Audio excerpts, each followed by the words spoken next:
Hello everyone, welcome back to English Pod. My name is Marco. And I'm Erica. And today we're bringing you an advanced lesson for all of our advanced learners out there. That's right. And in this lesson, we're visiting a history class. Yes, we're going to be talking about a very interesting topic that's known around the world, which is International Workers' Day. That's right. And we're going to learn a little bit about the history of the workers' movement in the United States. Right, but we're also going to be taking a look at some great words and, of course, a little bit more advanced or complicated structures. That's right. So I guess without further ado, we can get started with the dialogue. All right, everyone, settle down. Let's get started. As you know, an important aspect of becoming a good citizen is understanding the genesis of our legal system. It's not enough to simply memorize our laws. It's necessary that we comprehend why and how they were formed. This brings me to our topic for today. Does anyone know what we celebrate on May 1st? Cinco de Mayo.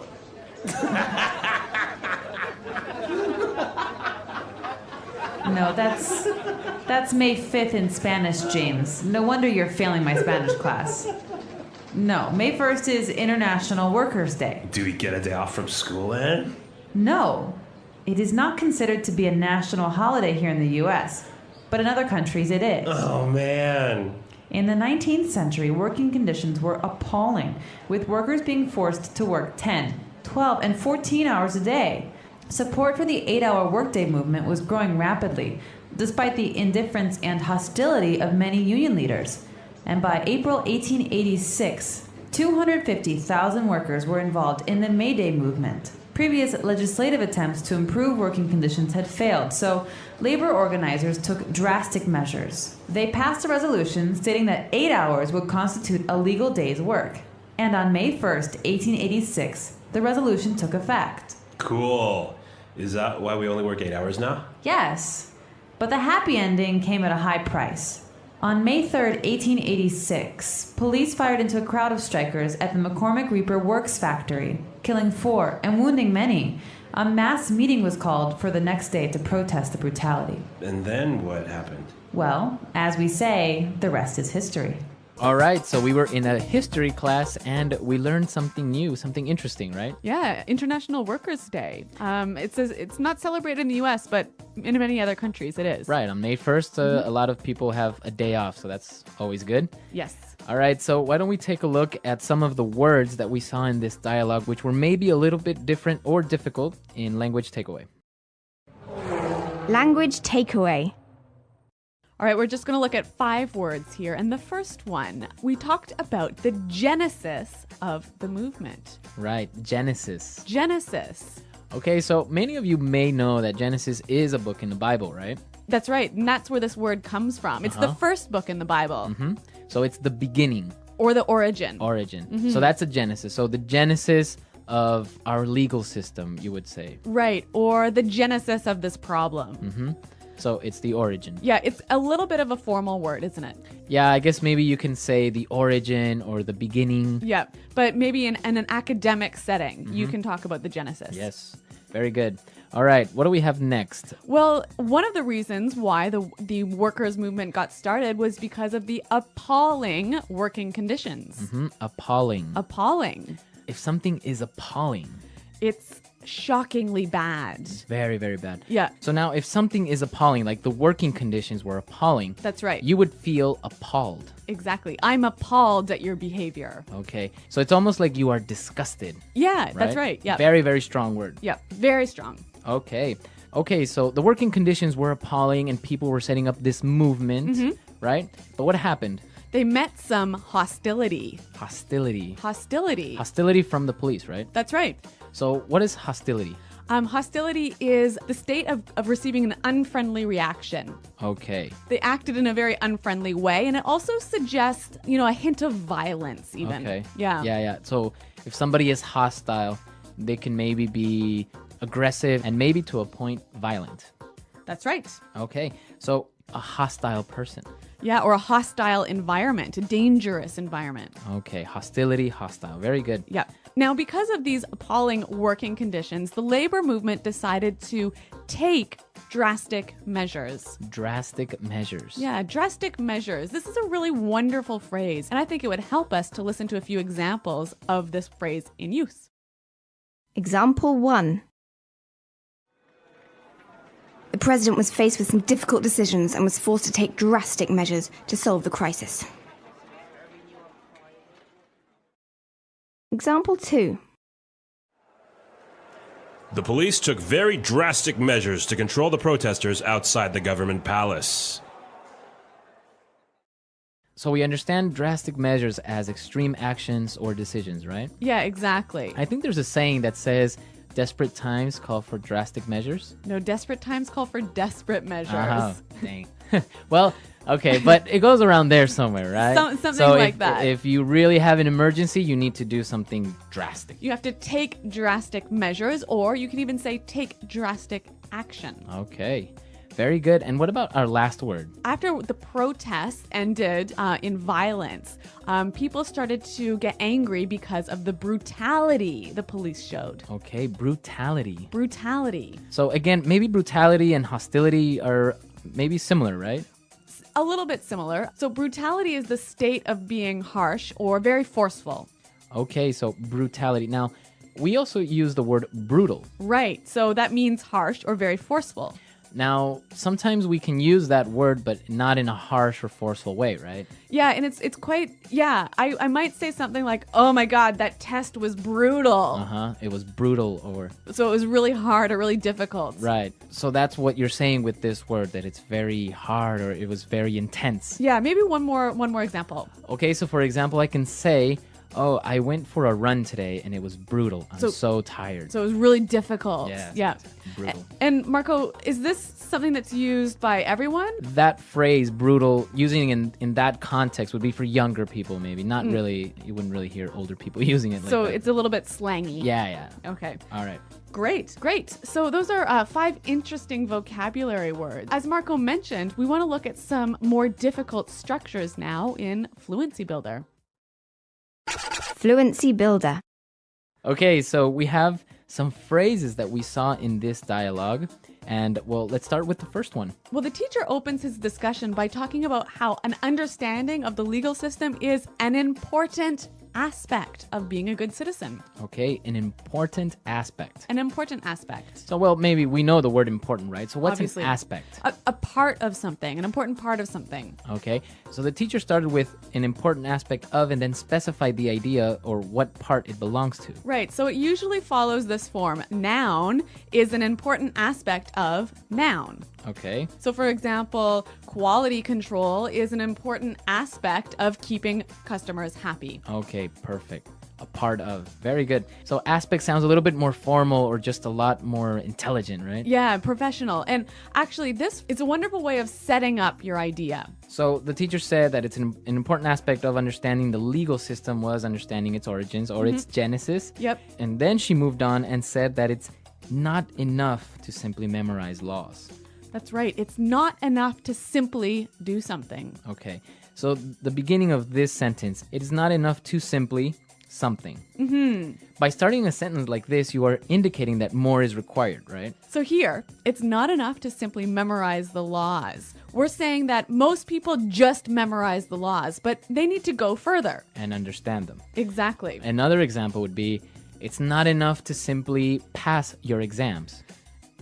You must get good grades as well. Right. Or maybe in a business context. It's not enough to simply satisfy your customers. You must impress them. Okay, very good. So that's a very good way of starting out this idea of more is required. That's right. More is required. All right. All right. Well, I want to move on to one final point here. I found this sentence to be really, really interesting. They passed a resolution stating that 8 hours would constitute a legal day's work. Okay, so why is this interesting?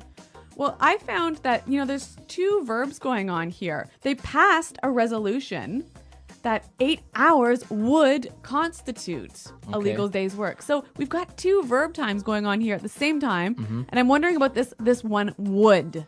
Okay, so what's happening here? Obviously, this happened in the past. It's like about 100 years ago, right? Right. So the resolution was passed 100 years ago. Right? So this is going on in the past. Right. But there was a future action that was going to happen in consequence of this. Right. So the resolution stated that 8 hours would constitute. So that's like the primary action was the passing of the resolution. And the result is this sort of this event that happens in the past but is a future event to the first primary event. Does that make any sense at all? So this is called the future in the past, right? That's right. Okay, so it's a grammar structure. Many of you maybe know the simple present or the future tenses, but this is a little strange one. And as we said, so maybe it's a little bit difficult to understand the grammar in general. So why don't we take a look at some more examples of how we would use this future in the past? Example 1. The president said that he would cut taxes by 5%. Example 2. I made a promise that I would not smoke anymore. Example 3. Carl told me he would buy a new car.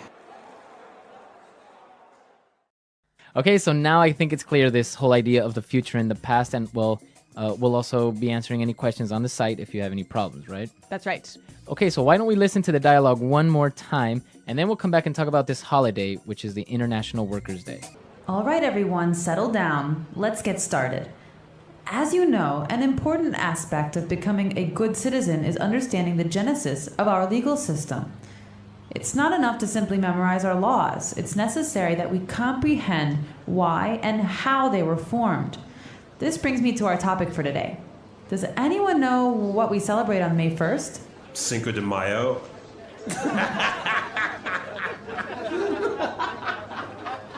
No, that's May 5th in Spanish, James. No wonder you're failing my Spanish class.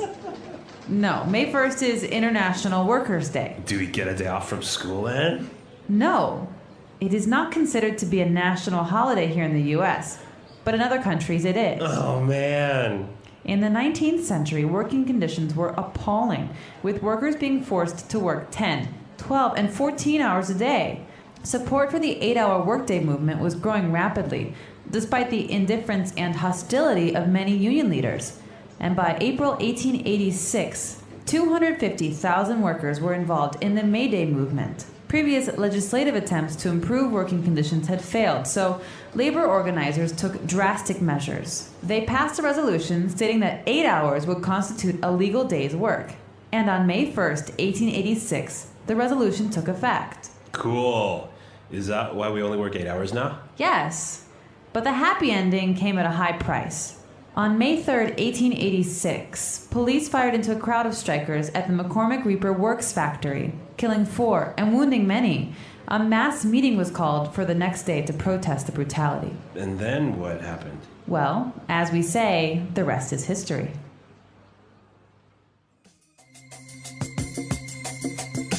All right, so Erica, in Canada, do you celebrate this? We do, but not on May 1st. Oh, really? When is it? The first weekend in September. Oh, really? And why? I am not 100% sure. I think it's because we already have a long weekend in May because because on the 24th of May is the Queen Victoria's birthday, so we have to celebrate that. Oh, really? We can't have 2 vacations in the same month. Oh, wow.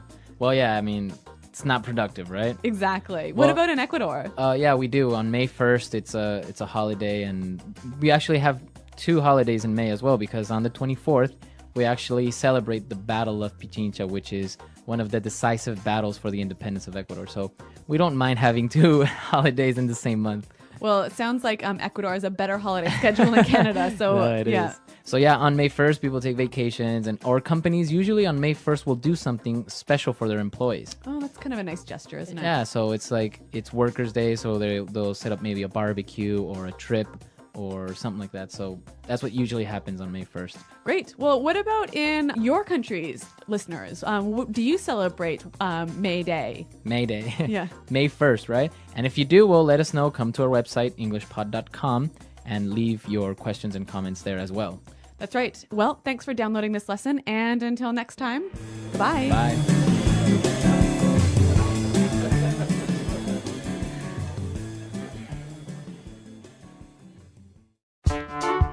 The English Pod Audio Review. Listen to the meaning, then say the vocabulary word. Relax, become calm. Settle down. Part.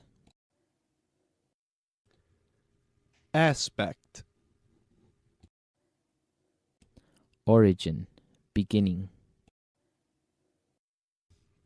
Genesis. Understand deeply. Comprehend. The day that all people in a country will be on holiday. National holiday. Terrible, horrible, shocking. Appalling. Showing no interest in. Indifference. The attitude of treating something as enemy. Hostility. Relating to legal system. Legislative. Sudden and severe. Drastic. A formal document stating the wishes of a group. Resolution. Form, consist. Constitute. Violent treatment or behavior. Brutality. Shoot guns into a place. Fire into. Describing an event that is done to honor and remember a person or event in history, in commemoration of. The lowest socioeconomic class, workers. Proletariat. A public meeting of a large group of people to support or oppose something. Rally. An official statement made by a person who has power. Proclamation. Something like a statue built to remember a person or event from history. Memorial. Let's try that faster. Shoot guns into a place. Fire into. Terrible, horrible, shocking. Appalling. Form, consist. Constitute. Relax, become calm. Settle down. Violent treatment or behavior. Brutality. Relating to legal system. Legislative. The attitude of treating something as enemy. Hostility. The lowest socioeconomic class, workers. Proletariat. Describing an event that is done to honor and remember a person or event in history, in commemoration of. Sudden and severe. Drastic. Part. Aspect. Origin, beginning. Genesis. A formal document stating the wishes of a group. Resolution. Something like a statue built to remember a person or event from history. Memorial. The day that all people in a country will be on holiday. National holiday. An official statement made by a person who has power. Proclamation. Showing no interest in. Indifference. A public meeting of a large group of people to support or oppose something. Rally. Understand deeply. Comprehend. Now say the word and hear it in a sentence. Genesis.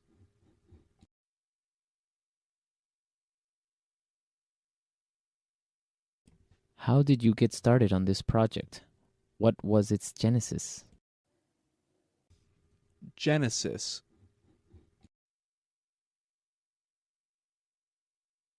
We need to identify the genesis of this problem. Genesis.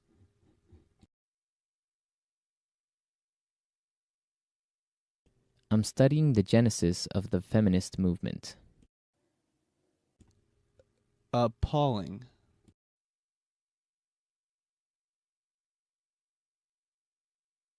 The way those poor children have been treated is just appalling. Appalling.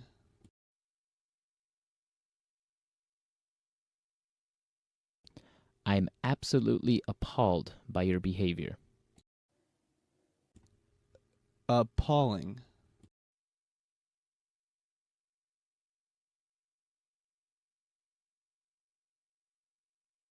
The service in that restaurant was appalling. It took 45 minutes for them to bring us our wine.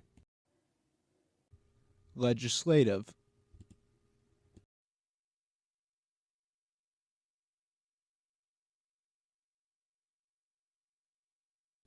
We can't just rely on self-enforced policy. We must find a legislative solution.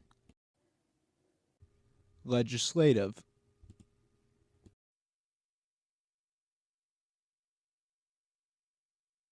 I don't know much about the legislative process in the U.S. Legislative.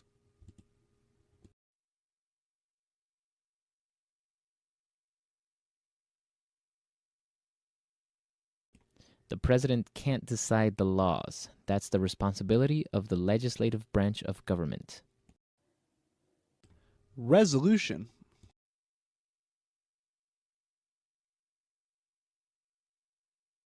The board will vote on a resolution asking the president to resign. Resolution.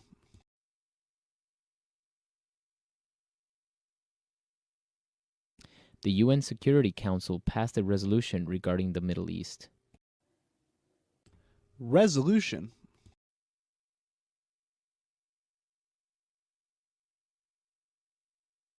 A resolution was introduced in the Senate supporting states' rights.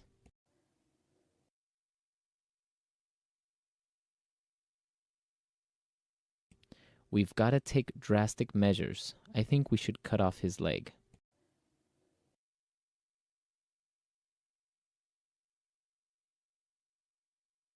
This calls for drastic measures.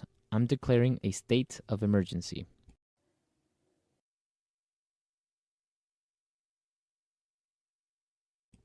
We've got to take drastic measures to cut our costs.